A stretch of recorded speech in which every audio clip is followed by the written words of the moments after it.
Gujarat ATS અને Indian coast guard Mundra દરિયામાં મોટું સંયુક્ત ઓપરેશન હાથ ધર્યું છે, જેમાં અંદાજે 118 કિલો કોકેન ડ્રગ્સ જપ્ત કરવામાં આવ્યું છે, જેની આંતરરાષ્ટ્રીય બજારમાં કિંમત લગભગ 1180 કરોડ રૂપિયા જણાવાઈ રહી છે. બ્રાઝિલથી ગુજરાત મારફતે દિલ્હી સુધી ડ્રગ્સ પહોંચાડવાનું આંતરરાષ્ટ્રીય કાવતરું આ ઓપરેશનથી નિષ્ફળ બન્યું છે.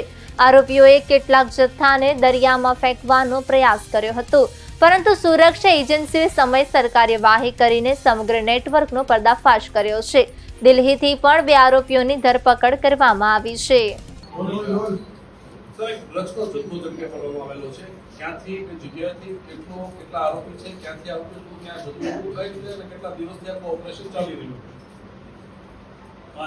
સૌને જણાવતા આનંદ થાય છે કે ગુજરાત પોલીસ ગુજરાત એટીએસના ટીમ છે, જેમાં જે વરિષ્ઠ અધિકારીઓ છે એમને બાતમીના આધારે એક બ્રાઝિલથી કોકેનનો જથ્થો ગુજરાત દરિયા ખાતે દિલ્હીમાં એને ડિલિવરી લેવા માટે એક કાવતરુંનો પર્દાફાશ કરવામાં આવેલું છે, જેમાં ગુજરાતના એટીએસના અધિકારી, વરિષ્ઠ અધિકારીઓ, ઇન્ડિયન કોસ્ટગાર્ડના અધિકારીઓ એને સંયુક્ત ઓપરેશનથી અમારા જે અધિકારીઓ પોલીસ ઇન્સ્પેક્ટર જે.એમ. પટેલ અને બાકીના જે અધિકારીઓ છે એમની ટીમને બાતમીને આધારે જે સૂચના મળેલી છે કે એક બોટ બ્રાઝિલથી થઈને લેટિન અમેરિકાથી થઈ, મેક્સિકો થઈ, યુએસ થઈ અને છેલ્લે કરાચી થઈને મુન્દ્રા તરફ આઉટર એન્કરેજમાં ઊભા રહેવાની છે અને એમાં એક કોકેનનો મોટો જથ્થો આવવાનો છે.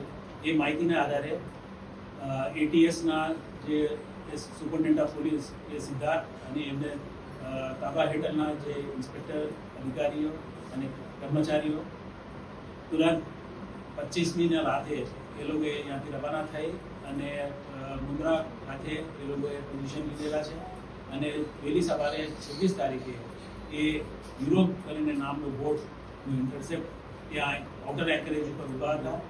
એમને આઈડેન્ટિફાઈ કરી અને એમાં જઈ એને તપાસ કરવામાં આવેલું છે.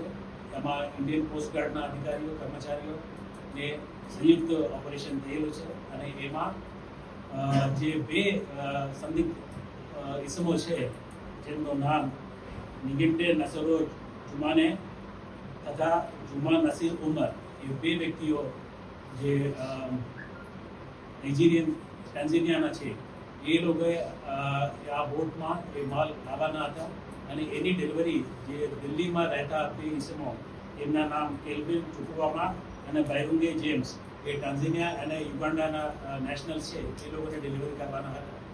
એ હકીકત એટીએસ અને કોસ્ટગાર્ડને મળેલી હતી અને એ અનુસંધાને એ લોકોએ બોટ, યુરોપ નામની બોટને સર્ચ કરી અને એમાં જે છુપાવવામાં આવેલ જે ડ્રગ્સનો જે થેલીઓ છે, જે 6 જેટલા થેલી, એમને શોધખોળ કરવામાં આવેલું છે. એમાં સફળતાપૂર્વક એ લોકો 5 થેલીઓને પકડવામાં આવેલું છે. એ પાણીમાં નાખેલા હતા, એને ત્યાં સર્ચ કરી એ લોકોએ બહાર કાઢેલી અને એક થેલીઓ મળી આવ્યો નથી.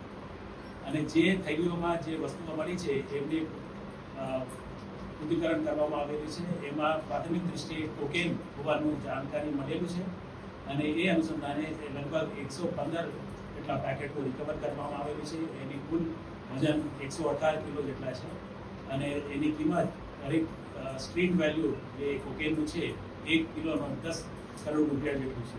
અને આટલી મોટી જથ્થામાં એ કોકેનનો એ ગુજરાત એટીએસ અને ઇન્ડિયન કોસ્ટગાર્ડને સંયુક્ત ઓપરેશનથી અમારા અધિકારીઓ, કર્મચારીઓ ધનથી મહેનત કરી અને જે ડિલિવરી દિલ્હીમાં કરવાના હતા એને ઇન્ટરસેપ્ટ કરી અને પોર્ટ ઓથોરિટીઝના આઉટર એન્કરેજ ઉપર અને પોર્ટ ઓથોરિટીઝના મદદથી પણ એ લોકોએ એ સફળતાપૂર્વક એ પર્દાફાશ કરવામાં આવ્યો છે. સર, માલ લોડિંગ ક્યાંથી કરવામાં આવ્યો?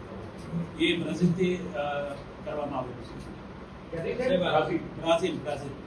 સાહેબ, આ પ્રથમ વખતે ડિલિવરી માટે આવ્યા હતા કે અન્ય અગાઉ ક્યારે આવી ચૂક્યા છે કે કેમ? આ માણસો તો એ પ્રથમ જણાવવામાં આવે છે, પણ છતાં પણ આપણે જે ઇન્ટરોગેશનમાં અત્યારે આપણી પાસે જે 3 ઇસમો છે, જે 2 દિલ્હીમાં ડિલિવરી લેવાના હતા, એ આપણે કસ્ટડીમાં છે અને જે બોટ ઉપરથી આપણે એક કસ્ટડીમાં લેવામાં આવેલું છે અને એક વ્યક્તિ દરિયામાં કૂદ્યું છે, એમને શોધખોળ પણ ચાલુ છે. સર, આજે કરાચી શું કામ ગયા હતા?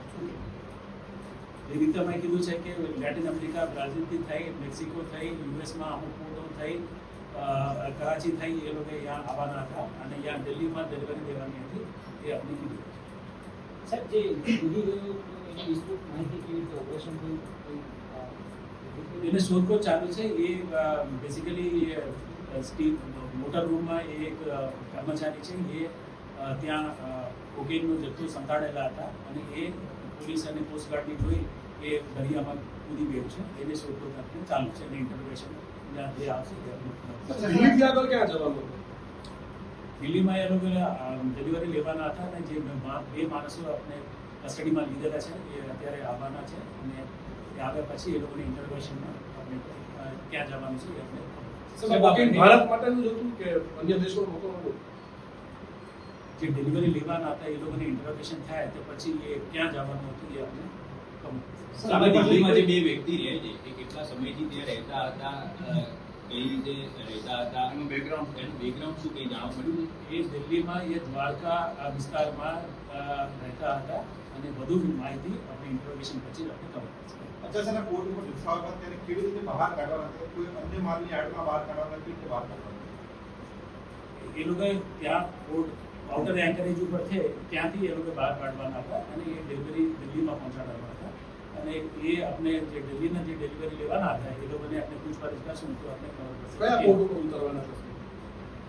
એ આઉટર એન્કરેજ ઉપર આપણા લેવાના હતા. એ નાની પોર્ટમાં કે બીજી જગ્યા પર લઈ જઈ અને ડિલિવરી આપવાની. તો આગળ સાહેબ અમે તપાસ શું કરીશું આમાં?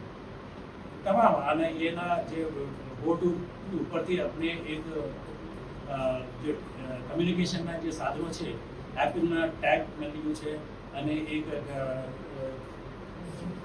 જે કમ્યુનિકેશન સેટેલાઇટ ફોનનો પણ આપણે અમુક વસ્તુઓ મળેલી છે એ પણ બધી આપણે ડિલીટ કરશું અને પછી આપણે ખબર પડશે કે ત્યાં કોને સાથે એ સંપર્કમાં હતા, ક્યાં જવાનું હતું, કોની સાથે વાતચીત કરી, ક્યાં ડિલિવરી આપવાનું હતું, એ બધું આપણે ઇન્ટ્રોગેશનમાં અને ઇન્વેસ્ટિગેશનમાં ખબર પડશે. મુખ્ય આરોપી કોણ કહી શકાય છે? આપણી પ્રાથમિક તપાસમાં કઈ જાણવા મળે છે મુખ્ય આરોપી કોણ કહી મુખ્ય શકાય? આરોપી એ છે કે જે લાવ્યું છે અને જેને આપવાનું હતું એ મુખ્ય આરોપી છે અને પછી ઇન્ટ્રોગેશનમાં આપણે ખબર પડશે. આ ગેંગનું કઈ નામ છે ખરું છે? ઇન્ટરનેશનલ ગેંગનું કઈ નામ? અત્યારે કંઈ નહીં.